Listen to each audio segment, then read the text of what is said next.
je vais commencer par me présenter. Je pense que c'est le plus simple. À la fois, qui suis-je, si on peut répondre à cette question, quel est mon parcours, et puis également, quel est le but de cette petite présentation. Donc, qui je suis? Christian Miquel, j'ai fait des études de philosophie, j'ai fait un doctorat de philosophie de sciences des religions à Paris 4 Sorbonne dans ma jeunesse. Ensuite, j'ai rencontré Deshimaru, qui est la personne qui a amené le zen en Europe, ce qui explique que je pratique moi-même le zen depuis plus de 20 ans maintenant. Et j'ai découvert il y a 5 ans la pleine conscience par un ami, ce qui m'a beaucoup plu et beaucoup parlé. Pourquoi? Parce que c'est une approche spécifiquement laïque et non confessionnelle. Donc moi, ce qui m'intéresse dans mon parcours, si je fais du zen, c'est déjà parce que c'est le moins confessionnel des mouvements. Vous vous mettez face à un mur et vous regardez juste ce qui se passe. Et dans mon doctorat déjà, ce qui m'intéressait dans mes recherches, c'était de voir s'il existe des pratiques transversales aux religions, d'une manière un peu anthropologique, quelle que soit la religion que vous avez, les croyances, que vous soyez athée, agnostique ou quoi que ce soit, se dire qu'il y a des modes de rapport à soi, de méditation, de présence, qui sont transversales, et c'est ça qui m'a intéressé dans la pleine conscience, puisque c'est un mouvement qui apprend à être présent et à méditer indépendamment de toute croyance religieuse ou autre. Voilà, donc je me suis formé pour être instructeur. C'est donc la pleine conscience de Kabat-Zinn. Hein, on se forme en 3 fois 10 jours sur plusieurs années avec des retraites, etc. Et maintenant, ça fait 5 ans que j'enseigne la pleine conscience à des individus, dans des groupes, je vous en parlerai peut-être un petit peu à la fin, et également dans des entreprises. Voilà un petit peu pour me présenter. Si vous avez des questions, vous n'hésitez pas à les poser en simultané. Ça ne me gêne pas, au contraire, hein, ça peut faire plus vivant. Donc n'hésitez pas, vous levez la main et je vous écoute. Quel est le but un petit peu de cette conférence? J'ai écrit 2 livres sur la pleine conscience. Un qui est un livre plus théorique qui s'appelle La pleine conscience des sceptiques grecs jusqu'à la pleine conscience aujourd'hui. Hein, c'est l'apologie de l'instant et de la docte-ignorance.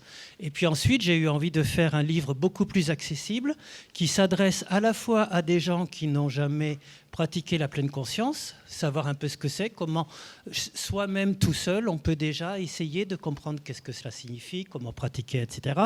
Et d'autre part, également à des gens qui sont déjà venus à des cours chez moi, mais qui souhaitent du soutien avec des petits fichiers audio de méditation courte qui vont de 2 minutes à 20 minutes en général.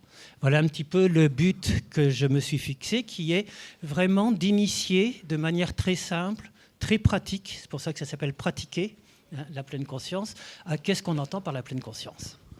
Alors si vous voulez bien, si vous n'avez pas d'autres questions, ou de questions déjà, je vais commencer directement à aborder ce schéma. Donc, c'est pratiquer la pleine conscience et la méditation. C'est un petit ouvrage que j'ai fait en 7 étapes, qui sont des étapes successives que vous pouvez suivre, une étape par semaine si vous le souhaitez, vous-même, individuellement, sans besoin d'aller à des cours ou quoi que ce soit, pour avoir une première approche. Donc, on va commencer par la première étape. Je vais, bien entendu, pas tout vous dévoiler, je vais vous faire sentir un petit peu quelle est l'évolution qui est proposée dans ce livre, mais il faut aller ensuite dans le livre pour vraiment voir dans les détails les exercices et tout. Donc première étape, hein, ça s'appelle prise de conscience. Prise de conscience, ça veut dire quoi? Ça veut dire prendre conscience que la majorité du temps, dans notre vie, on fonctionne en mode automatique. Hein, voilà, c'est cette fameuse voiture sans conducteur qui va devenir dans quelques années quelque chose de courant dans nos villes.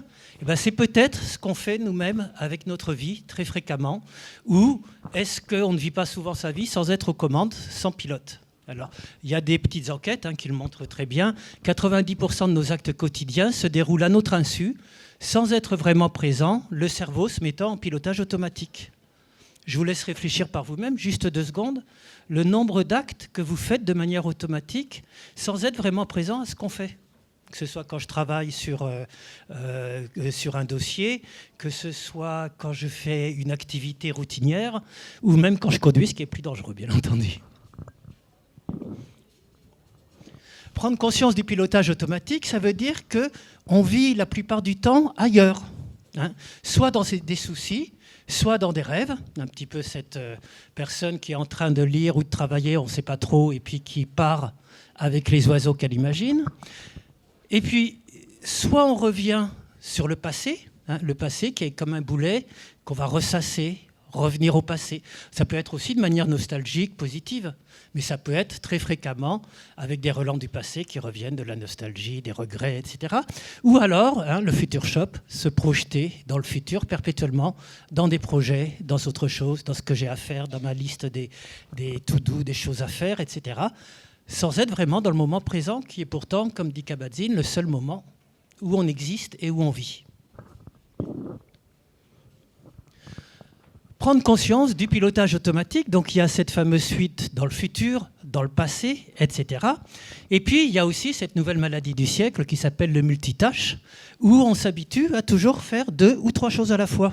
Hein, alors là, ça va de la personne, la jeune cadre dynamique au travail devant son écran d'ordinateur et qui mange en même temps, à mon jeune branché qui non seulement mange, regarde la télé et joue avec sa manette de jeu. Hein, on peut aller très loin dans le multitâche qui permet de jamais être là où on est. Et puis, bien entendu, quand on le fait au téléphone, vous connaissez comme moi les différentes enquêtes, 74% des accidents mortels ont lieu lors des trajets courts ou quotidiens. Pourquoi ? Parce qu'on se met automatiquement en pilotage automatique et qu'on ne cherche plus, on n'a plus la vigilance qui va permettre de réagir s'il se passe quelque chose. Voilà, ça c'est déjà la première étape. On commence tout simplement par essayer de prendre conscience que la plupart du temps, dans 90% de nos actes, de notre vie, on vit de manière automatique, instinctive. J'ai un stimulus qui arrive, je donne tout de suite une réponse automatique. Soit je m'enfuis dans le futur, dans le passé, etc. C'est une première prise de conscience qui est nécessaire. On en parle aujourd'hui dans les mouvements de pleine conscience, mais Héraclite, qui était un philosophe présocratique, avait une très jolie sentence. Hein, il disait de ses concitoyens grecs, « Éveillés, ils dorment, endormis, ils ne se souviennent plus de leurs rêves. » Ça s'applique pas mal. Moi, quand je prends le métro, je pense souvent à cette phrase, en regardant les gens qui sont chacun dans leur petit monde, comme dirait Héraclite. Donc, une fois que je prends conscience qu'il y a du pilotage automatique, que je ne suis pas pleinement présent à ce que je suis, à ce que je fais à chaque moment, on peut peut-être commencer à essayer d'aller dans la deuxième étape, qui est quoi d'après vous ? Simplement revenir à l'instant présent.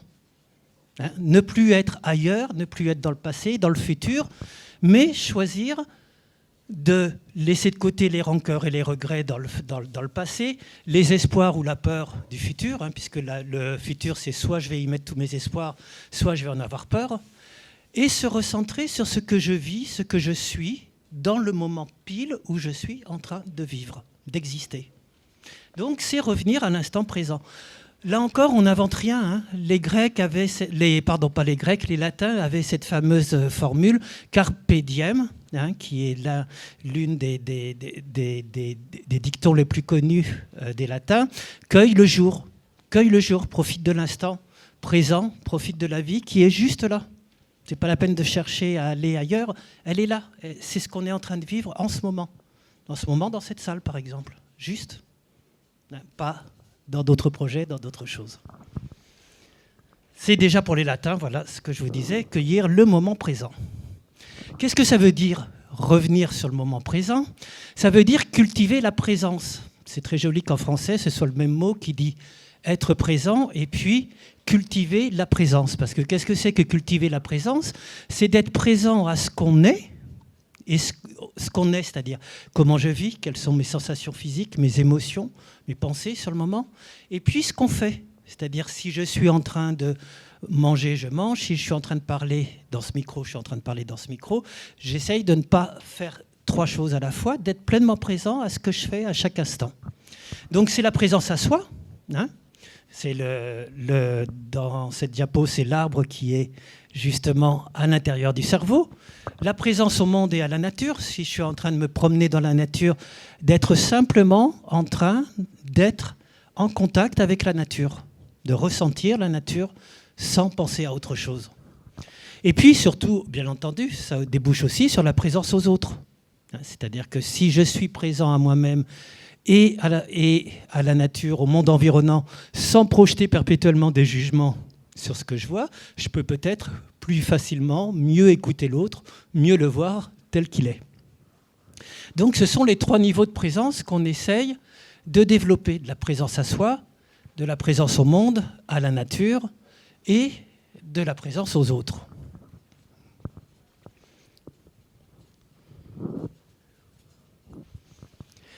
C'est bien gentil ça, vous allez vous dire ok, j'arrive à être présent et puis tout de suite l'esprit repart. Hein, c'est la logique naturelle. Je vais faire un effort. Tiens, là, je suis présent dans la salle et déjà, je suis sur le sandwich que j'avais mangé tout à l'heure. Je suis sur qu'est-ce que je vais faire après cette conférence, etc. Hein, c'est les hindous, ils ont une jolie fable, c'est la fable des singes qui sautent dans les arbres. Quand vous allez en Orient, il y a des singes partout qui sautent d'un arbre à l'autre, d'une branche à l'autre sans arrêt. Et il dit, c'est ça l'esprit humain. L'esprit humain, il ne peut pas s'empêcher sans arrêt de sauter d'une branche à l'autre perpétuellement.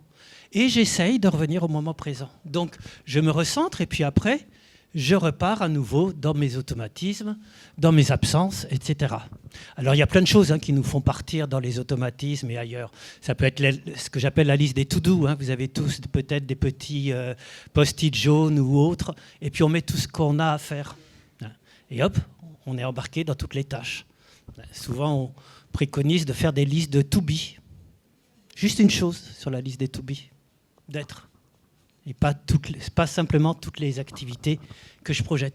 Il y a mes obligations sociales, familiales, professionnelles. Il y a mes projets, bien sûr, qu'on fait pour faire autrement. Il y a toutes les pressions du monde extérieur, des autres, que je me mets à moi-même. Les urgences et puis le stress. Tout ça, c'est ce qui va ramener aux réactions automatiques. Donc j'essaye de cultiver de la présence. Tout le monde y arrive à se recentrer, à être présent à un moment donné. Et puis hop, mes petits singes dans la tête repartent, vont sauter d'une branche à l'autre, je vais repartir ailleurs, etc. Donc dans la deuxième étape, c'est déjà de prendre conscience de ça, qu'on a tous cette capacité d'être présent, de revenir à la présence, mais qu'immédiatement, ça va repartir. Et de l'accepter. C'est pas que je suis pas bon, c'est que l'esprit fonctionne comme ça. Pourquoi ? Parce que l'esprit, il fonctionne en réaction à tous les stimuli qui peuvent venir me mettre en danger. Donc immédiatement, tac, il me sollicite pour une petite réaction de survie, une réaction automatique, etc. Alors qu'est-ce qu'on peut faire par rapport à ça ? Dans cette deuxième étape, c'est l'intérêt d'exercices de base pour petit à petit apprendre à cultiver cette présence. On ne parle pas de méditation encore, de rien du tout. Juste des techniques, des exercices qui font qu'on peut cultiver dans sa vie quotidienne ces fameux moments de présence, de recentrage sur soi. Alors je vous donne juste des exemples. C'est par exemple des bulles de présence. Je suis au travail, je suis n'importe où, ça prend 2 minutes. Je décide simplement de me recentrer, de faire un petit point sur ce que je ressens à ce moment-là donné, et puis je reviens au souffle. C'est un des exercices qui est donné dans les fichiers audio du groupe. Faire le point sur sa météo intérieure. Effectivement, si quand on est sur un bateau, on fait toujours le cap pour continuer à garder le cap et aller dans la bonne direction, je ne comprends pas pourquoi dans la vie on ne prend pas cette habitude de se dire, tiens, je fais un point à un moment donné. Quelles sont mes sensations physiques ? Qu'est-ce que je suis en train de ressentir comme émotion ? Qu'est-ce que je suis en train de penser ? Simplement pour ajuster le cap, pour faire le point, repartir et être présent à ce moment-là. Juste ajuster sa course dans la journée. Et puis, il y a les flashs infos. Ce que j'appelle les flashs infos, c'est quand vous commencez à cultiver un petit peu ces exercices de présence, vous allez avoir une petite voix très souvent qui vient, tiens, t'es pas là. Tiens, où est-ce que t'es ? Qu'est-ce que t'es en train de faire ? Tiens, t'es ailleurs, là. Quand vous entendez cette petite voix, c'est comme quand vous recevez un flash info à la radio, que vous êtes sur la route. Il y a des flash infos qui vous disent qu'il y a un accident, qu'il y a un embouteillage. On peut ne pas les écouter, et puis on va se retrouver coincé 20 minutes, 30 minutes dans un embouteillage. Quand j'ai mon petit flash info de pleine conscience qui, tiens, je ne suis pas là, plutôt que de me dire, ah, décidément, j'y arrive pas, je ne suis pas bon et tout, je me félicite de m'en apercevoir, je prends 3 respirations, et je reviens simplement, tiens, je suis sur mon écran d'ordinateur en train de travailler. Tiens, je suis en train de faire ceci. C'est tout. C'est pas plus compliqué que ça. C'est juste cultiver ces moments de présence à chaque instant. Dès que je sens que je suis ailleurs, revenir comme ça. Ça, c'est des tout petits exercices. On commence par des tout petits exercices qui, en général, ne durent pas plus que 2 minutes.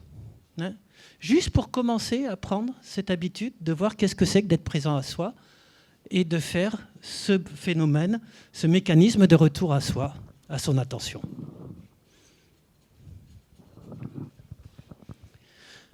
Alors, on va passer à la 3e étape.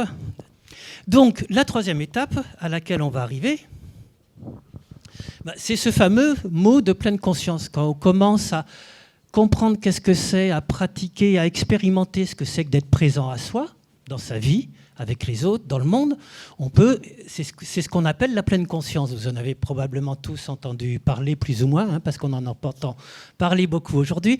Alors je vais faire un petit point sur ce mot pleine conscience, qui traduit le mot américain de mindfulness, qui a été traduit en français par pleine conscience. Donc qu'est-ce que c'est que cette mindfulness? Il y a un premier sens, si je fais de l'étymologie, mind c'est l'esprit, fullness c'est plénitude, plénitude de l'esprit. Ça veut dire que c'est un état de présence, justement, un état où on se sent particulièrement présent, plein, juste à ce moment-là, sans avoir besoin de se projeter dans le futur, sans avoir besoin de ressasser, de revenir dans le passé ou de chercher un projet. C'est pas autre chose, hein. C'est juste cet état de présence sans juger. Pas autre chose, mais il y a cette grosse nuance, sans juger. Je ne me projette pas. Et je ne juge pas ce que je suis en train de vivre, de percevoir, etc. Dans la plénitude de l'instant, avec une vision claire des choses, ce qu'on se dit, c'est que quand je suis dans cet état de pleine conscience, non seulement j'arrête de projeter sur les choses, sur les êtres, mais je vois du coup les êtres ou les choses sans mes lunettes vertes, optimistes, rouges, pessimistes par exemple. J'essaye juste de voir les choses, les gens tels qu'ils sont, sans projeter, sans juger. Donc ça, c'est le premier sens de ce qu'on appelle mindfulness. C'est pour ça que c'est traduit par pleine conscience. Ça n'a rien de mystérieux, hein. Depuis le début, comme vous le voyez peut-être, j'essaye de rendre ça accessible parce que tout le monde a déjà de la pleine conscience en soi, bien entendu.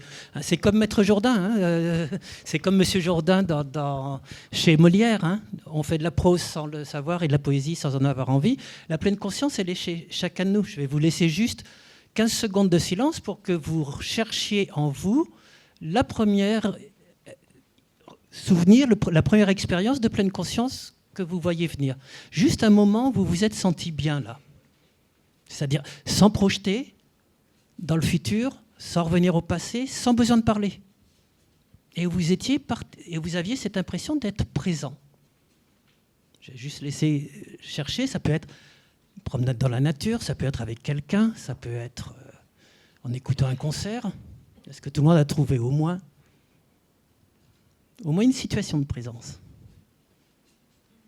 Oui, tout le monde à peu près? C'est pas autre chose. La pleine conscience, c'est retrouver cet état de présence. On a tous ça en soi déjà, cette capacité d'être présent sans projeter. Voilà, c'est le premier sens. Ce n'est pas que ça, parce que comme on l'a vu, bien entendu, mon esprit vagabonde, il repart ailleurs comme mes petits singes sur les branches des arbres. Et ce qui est intéressant, c'est que quand on revient à l'étymologie et à ce mot de mindfulness, on comprend le deuxième sens qui arrive. C'est-à-dire que mindfulness, ce fameux mot barbare anglais, il vient des traducteurs anglo-saxons au XIXe siècle quand ils ont traduit les textes sacrés du bouddhisme. Et ils ont trouvé 2 mots qui étaient sati et smriti, en pali et en sanskrit.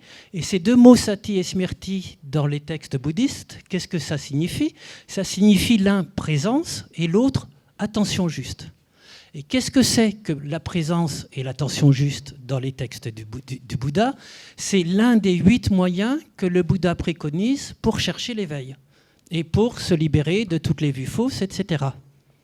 Donc, qu'est-ce que c'est que ce moyen préconisé par le Bouddha? C'est simplement de revenir au moment présent à chaque fois que mon attention va partir ailleurs. Je pars ailleurs comme mon petit singe dans l'arbre. Je ramène mon attention au moment présent. Ça va repartir, je ramène mon attention sur ce que je suis en train de vivre, sur ma respiration, l'inspiration, l'expiration. C'est ce qu'on trouve effectivement dans les textes et c'est pour ça que moi souvent je préfère à pleine conscience le mot de pleine attention. Parce qu'on voit que c'est un travail de l'attention. C'est une opération de l'esprit, c'est une opération de l'attention qui consiste habituer notre cerveau à revenir perpétuellement goûter ce moment présent qui sinon s'évanouit toujours parce que je suis en état de surexcitation pour répondre aux stimuli extérieurs. Voilà, donc cette deuxième traduction, c'est une manière de cultiver l'attention, de créer de nouveaux mécanismes cérébraux grâce à la fameuse neuroplasticité du cerveau. Et qu'est-ce qui s'est passé avec ce mot de mindfulness? C'est qu'il a été repris dans la deuxième partie du XXe siècle par les trois grands auteurs de la pleine conscience. Le premier, c'est Thich Nhat Hanh. J'imagine qu'ici, il y en a beaucoup, ou certains en tout cas, qui le connaissent. Thich Nhat Hanh, c'est donc un maître bouddhiste. Ça a été le premier à prendre le mot pleine conscience pour traduire Sati, Smriti et mindfulness en français. Plénitude de l'instant, vivre en pleine conscience. C'est effectivement ce qu'il fait dans une perspective bouddhiste. Le deuxième grand auteur pour moi, c'est Eckhart Tolle, Le pouvoir du moment présent. Lui, c'est un auteur canadien d'origine allemande qui a eu une expérience dans ce qu'il raconte d'éveil et qui prône, qui invite de la même manière à revenir sans arrêt au moment présent et à s'éveiller de cette manière dans une perspective un petit peu New Age post-chrétienne, c'est-à-dire qui relie les évangiles beaucoup dans ses livres en même temps. Et le troisième, c'est Kabat-Zinn, Au cœur de la tourmente, la pleine conscience, qui lui le fait dans une perspective totalement laïque, uniquement avec des éclairages qui viennent des neurosciences. Pourquoi? Parce qu'il était scientifique à la base, je n'ai pas le temps de vous en parler, mais on pourra en reparler si vous le souhaitez à la fin dans la période de questions. Les trois auteurs prennent le même mot, mindfulness et pleine conscience en français, et c'est la même chose dont ils parlent. C'est ça qu'il faut bien comprendre au début. Pour ceux qui ne connaissent pas trop, vous pouvez voir trois approches différentes, mais dans les trois livres, vous avez les mêmes exercices. Les mêmes exercices de ce qu'on appelle un body scan, de regarder chaque partie du corps, les mêmes exercices de méditation sur le souffle, les mêmes exercices de marche méditative, etc. Simplement, il y en a un qui le fait avec une perspective bouddhiste, au village des pruniers, l'autre qui le fait avec une perspective syncrétiste, et le troisième qui le fait avec une perspective laïque, éclairée par les neurosciences. Puisqu'on sert souvent dans les mouvements de Kabat-Zinn des neurosciences, ça peut s'illustrer très concrètement. J'essaye de focaliser mon attention, j'ai ce qu'on appelle le fameux vagabondage mental. Je commence à partir, c'est cette partie du cerveau qui s'active. Puis je prends conscience à un moment donné que je suis ailleurs. Je me dis, zut, je suis parti, il faudrait quand même que je revienne. C'est cette autre partie du cerveau qui se réveille. Je décide de détacher mon attention de l'objet qui m'a distrait, de mes pensées, de mes jugements, de ma faim, de je ne sais pas quoi. Et je refocalise sur le souffle. C'est cette fameuse partie du cortex préfrontal qui reprend le dessus. Et comme par hasard, cette partie du cortex préfrontal, c'est la partie de l'attention stable, de la fluidité cognitive et du bien-être.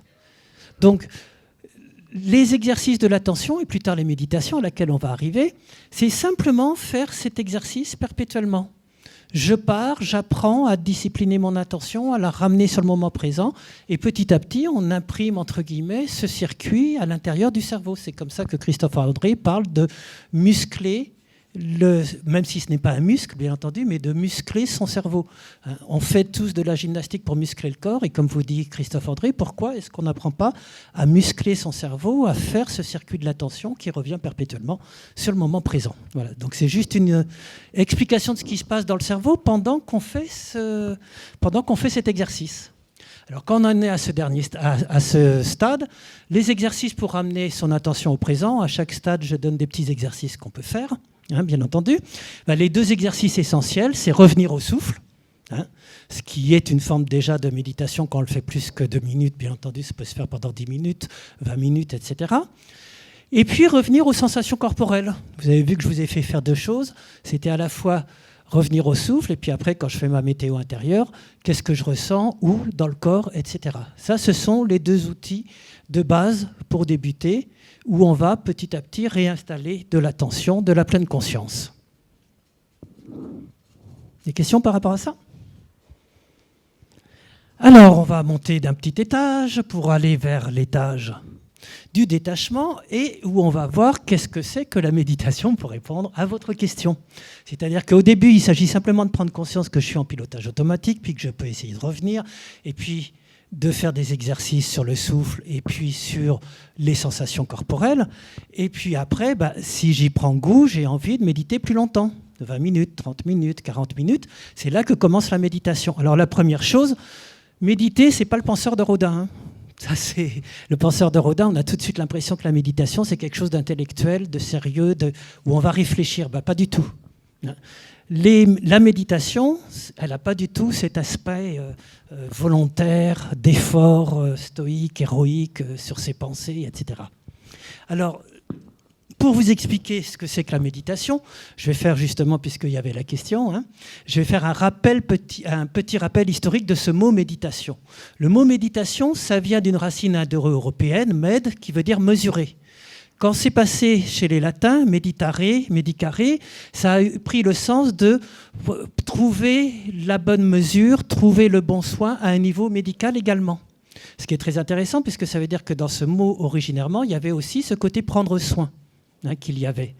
Et ça a changé ensuite avec le christianisme, parce qu'à partir du christianisme, le mot méditation a commencé à signifier réfléchir sur un texte sacré, donc à un niveau intellectuel, d'où cette fameuse prédominance de ce qu'on se dit que c'est intellectuel, sur un sujet important.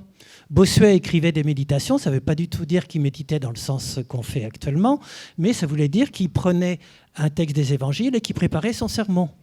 Des siècles plus tard, Descartes écrira ses méditations, ça ne veut pas dire qu'il méditait, ça veut dire qu'il se retirait dans une pièce pour réfléchir à qu'est-ce que c'est que la vérité, le doute, etc. Donc en Occident, ça a pris le sens d'une réflexion intellectuelle sur des sujets importants. Et comment ce mot en est venu à décrire ce que faisaient les orientaux?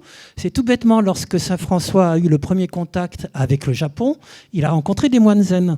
Les moines zen étaient en assemblée et ils étaient en train de faire donc en silence du zen. Et à la fin de l'assemblée, il y a eu ce qu'on appelle des koans, qui sont l'une des branches du zen Rinzai, où on finit par des questions qui semblent absurdes pour déconnecter un peu le cerveau rationnel. Du genre, justement, il est tombé sur l'assemblée où c'était le fameux koan, quel était ton visage avant de naître? Saint François se dit, c'est super, ils font exactement comme nous. D'abord, ils prient, et puis après, ils réfléchissent au sujet sérieux, comme nous, quand on fait une méditation, qu'on prépare le sermon, l'enseignement, etc. Et c'est comme ça que le mot de méditation a pris le sens d'une réflexion qu'on croit intellectuelle sur des choses importantes et qu'on l'a attribuée aux orientaux. Alors que ce n'est pas du tout ça, comme j'ai essayé de vous le montrer avant de revenir à la méditation, à sa définition. Méditation, c'est vraiment prendre soin de soi, se recentrer sur soi, cultiver cette présence en soi. Et dans ce deuxième sens, ça s'inclut, je vous ai dit au début que j'aimais bien tout ce qui était un peu transversal aux religions, aux civilisations, ça s'inclut dans des exercices de recentrage sur soi, de travail sur soi qui ont existé de tout temps dans toutes les traditions. En Orient, bien entendu, c'est en Inde le chamanisme, le yoga, la méditation qui vient d'Inde. Bhavana, ça veut dire cultiver quelque chose en soi, ce qui est le correspondant du mot méditation. Chez les Grecs, il y avait aussi ce qu'on appelait les ascésis, c'était des exercices de remémoration du jour à venir, des exercices de concentration. Démocrite parlait de l'euthymia, qui était la joie, le bien-être à cultiver en soi. On n'est pas loin de la définition de Christophe André, également. Et chez les Latins, pareil. L'épiméléia, c'était la culture, le soin de soi, avec l'examen des tâches à faire, l'attention à soi, le fameux carpe diem, cueille le moment présent. Toutes ces sagesses, tous ces exercices existent depuis tout le temps dans toutes les traditions, chez les soufis aussi, etc. Et chez les chrétiens aussi, sauf que chez les chrétiens, ça ne s'appelle pas méditation. Ce qui correspond à la méditation chez les chrétiens, c'est ce qu'ils appellent la contemplation, qui est l'activité de recentrage pour sentir le Saint-Esprit ou la présence du Christ, ou etc. Là, on est beaucoup plus proche de ce qu'on appelle la méditation, dans le sens dont on est en train de parler en pleine conscience et en Orient. Voilà, vous voyez à peu près comment... Donc la méditation, ça reprend tous ces exercices. Je ne sais pas si vous connaissez le philosophe Sloterdijk allemand. Il vous relie en vous disant également que tout ça, ce sont des exercices de recentrage sur soi qui ont existé de tout temps, dans toutes les civilisations, dans toutes les traditions. Alors après, dans ce stade, quand on essaye de se dire « je vais découvrir qu'est-ce que c'est que méditer », juste à partir de cette première approche que vous avez, on a plusieurs types de méditation où je vous mets des petits fichiers audio également pour les découvrir par vous-même. Ça peut être des méditations allongées, ça veut dire que très concrètement que je m'allonge et je fais ce qu'on appelle un body scan. Petit à petit, je prends conscience j'amène mon attention sur chaque partie du corps comme si j'avais un scan qui remontait des pieds jusqu'à la tête, à chaque fois pour me rendre simplement présent à ce que je ressens dans chaque partie du corps. C'est un type de méditation. Vous avez ensuite des méditations en forme de yoga, c'est-à-dire qu'on se sert du yoga non pas pour faire du yoga en soi, pour faire des mouvements, mais pour installer de la présence, non plus quand on est immobile, mais quand on fait des mouvements très longs. C'est une forme de méditation dans laquelle je vais installer la présence dans le mouvement. Des méditations en marchant, ce sont des marches lentes qui viennent de méditation zen, kinin, dans lesquelles je vais apprendre à marcher d'abord très lentement, pour être pleinement présent à chaque pas, chaque mouvement du muscle que je fais quand je marche. Puis après, on l'accélère pour que dans la vie quotidienne, je puisse marcher dans la ville ou dans la nature en étant pleinement présent aussi. Et puis, comment se font ces méditations ? Vu qu'on est dans une approche résolument laïque, non confessionnelle pour occidentaux, on n'est pas obligé de faire le lotus, le demi-lotus, etc. Si on est capable de le faire, on le fait. On essaye d'aller de 3 minutes à 20 minutes dans ce petit livre, qui est l'objectif qu'on se donne au début, et on le fait sur une chaise. Donc c'est très simple, hein. La seule consigne, comme vous l'avez vu, c'est quand je vous ai dit de quitter le dos du dossier de la chaise, de ne pas être comme ça, mais de penser à être bien droit et à sentir sa colonne vertébrale qui se redresse de manière verticale, en la laissant reprendre ce mouvement. Voilà, donc ça, c'est les étapes où le travail de fond commence réellement à se faire. Puisque je vais vraiment travailler de manière approfondie ces différentes méditations qui font, dans le livre, j'en ai mis de 20 minutes à chaque fois, pour aller plus loin dans la méditation. Et on arrive dans les dernières étapes où je vais être plus rapide parce que ce n'est qu'en les découvrant qu'on voit ce que c'est. Donc la 5e, la 6e. Le cadeau de la méditation, c'est simplement à quoi ça sert ? D'abord, ça ne sert à rien. Quel est l'objectif ? Il n'y en a pas, si ce n'est de simplement être présent à soi et de retrouver le contact avec la vie. Mais il y a quand même des cadeaux, même s'ils sont inattendus, comme les cadeaux inattendus qu'on reçoit de la poste. Ce qu'on cherche à cultiver, ce qu'on découvre peut-être en soi avec la méditation, c'est à cultiver une certaine équanimité face à l'impermanence. Alors c'est des gros mots tout ça, équanimité, ça veut dire prendre les choses comme elles arrivent, qu'elles soient agréables ou désagréables. Et l'impermanence, ça veut dire que quand je médite, quand je fais les méditations qu'on a vues, il y a un moment forcément où on est confronté à ce qu'on fuit toute notre vie. Nos souffrances, les problèmes, l'impermanence, le fait qu'un jour on mourra, etc. On ne cherche pas à faire une croix dessus. On le rencontrera forcément. Et on cherche à vivre avec, à accepter l'impermanence plutôt que perpétuellement la fuir, la refouler, ne pas vouloir y penser, etc. C'est dans ce sens-là qu'on atteint ou on cherche à atteindre une équanimité, une égalité d'esprit face à cette impermanence qui est notre lot d'humain très profondément. Et si j'accepte peut-être cette impermanence, peut-être cette condition humaine, je peux peut-être découvrir en même temps une forme de joie qui naît spontanément. Il ne s'agit pas de s'auto-conditionner avec une pensée positive, juste de laisser surgir une joie profonde qui vient du plus profond de cette présence, du plus profond de l'acceptation de l'impermanence. Justement pour la gratuité, la beauté de la vie, sans raison, juste comme ça. Et cette joie, elle s'ouvre naturellement en bienveillance. On ne peut pas pratiquer pour rejeter l'autre. Ce n'est pas possible, c'est totalement antinomique. Si je médite, c'est pour cultiver de la présence. Cette présence, elle m'apporte, elle me fait accepter de l'impermanence, elle m'amène une certaine forme de joie et c'est comme une fleur, ça s'ouvre naturellement vers de la bienveillance envers les autres. Et c'est la fameuse vertu dont parle beaucoup Christophe André, l'auto-bienveillance. Commencez déjà par être bienveillant envers vous-même face à vos difficultés et puis dont vous parle Mathieu Ricard au niveau du monde, etc.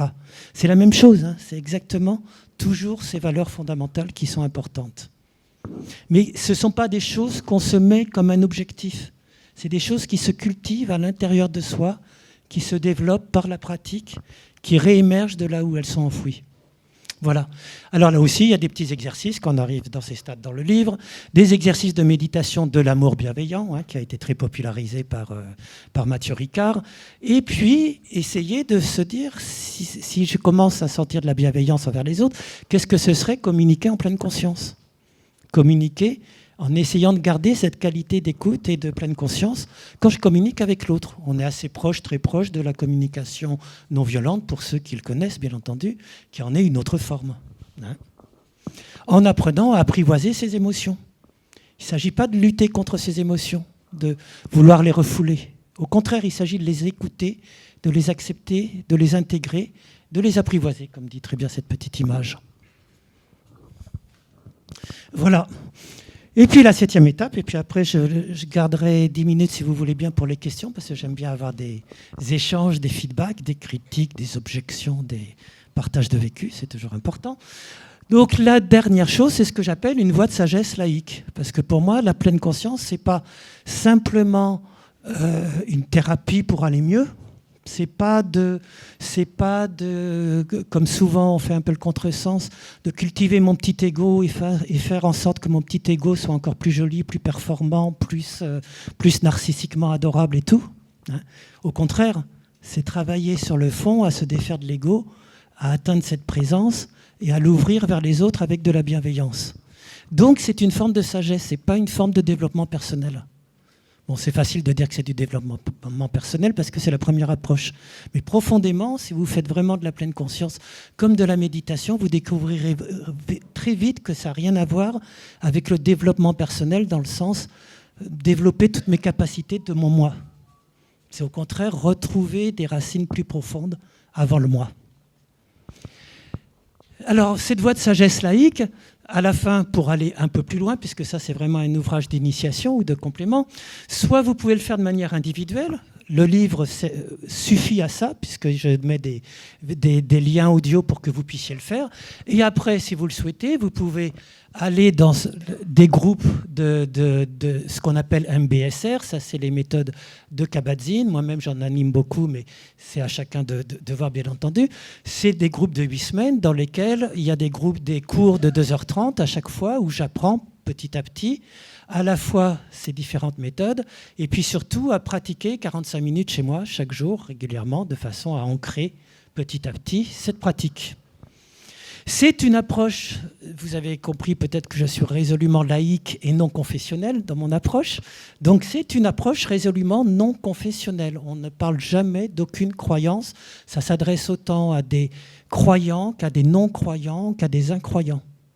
Dans mes cours, j'ai des musulmans, j'ai des chrétiens, j'ai des athées, j'ai des juifs, j'ai toute la palette des orthodoxes, j'oubliais dans mon... Parce que ça peut leur apporter à eux aussi une pratique de recentrage. Et puis ils peuvent le coder, l'interpréter avec leurs propres croyances. Et puis j'en ai d'autres qui n'ont pas besoin de croyances ou qui n'en veulent pas et puis qui le prendront comme c'est. Voilà. Dans ce sens-là, c'est un pont entre les religions, les croyances et les incroyances. Hein, vraiment trouver cette approche transversale qui existe. Et les deux dernières choses qui sont très importantes pour moi, sans maître ni gourou, je ne suis surtout pas un maître, je ne suis pas un gourou, je ne suis pas un professeur. La manière dont je sens mon rôle, c'est simplement d'aider ceux qui veulent se mettre sur ce chemin à découvrir, à cultiver en eux cette capacité qu'ils ont déjà. Socrate disait que la philosophie, c'était de la maïotique. La maïotique, c'est l'art d'accoucher des sages-femmes. Et il disait ça en disant que Socrate, son but, c'était d'aider les gens à accoucher de leur vérité. En pleine conscience, on ne fait rien d'autre. La pleine conscience, elle existe déjà chez vous. Le seul rôle de l'instructeur, c'est de vous aider à la mettre en branle. Et chacun va le faire à sa manière, de manière différente. C'est pour ça qu'on fait plusieurs outils. Il n'y a pas une voie, il n'y a pas une vérité. Il y a plein de cheminements différents pour chacun. Et Krishnamurti, pour ceux qui connaissent Krishnamurti, disait bien, dès que vous suivez quelqu'un, vous ne suivez plus la vérité. Ce qui est une phrase qui me sert de garde-fou très important. Et puis, sans besoin de dogme. Vous n'avez rien à apprendre, vous n'avez pas de connaissances à intégrer, vous n'avez pas de... Pourquoi ? Parce que profondément, tout est déjà là en vous. C'est tout. Donc c'est pour ça qu'il n'y a pas besoin de dogme, il n'y a pas besoin de maître, il n'y a pas besoin de gourou. C'est simplement cultiver cette faculté que chacun peut avoir. Voilà, donc je remercie Jouvence et puis Christophe André parce qu'il a eu la gentillesse de me faire une petite dédicace pour recommander le livre. La pleine conscience, ce n'est pas seulement une méthode de méditation, mais aussi une attitude existentielle. Donc il avait bien vu en plus vraiment ce que je voulais comme approche. Vous le découvrirez dans ce petit ouvrage qui vous emmène sur les 7 étapes du chemin vers une vie plus pleine.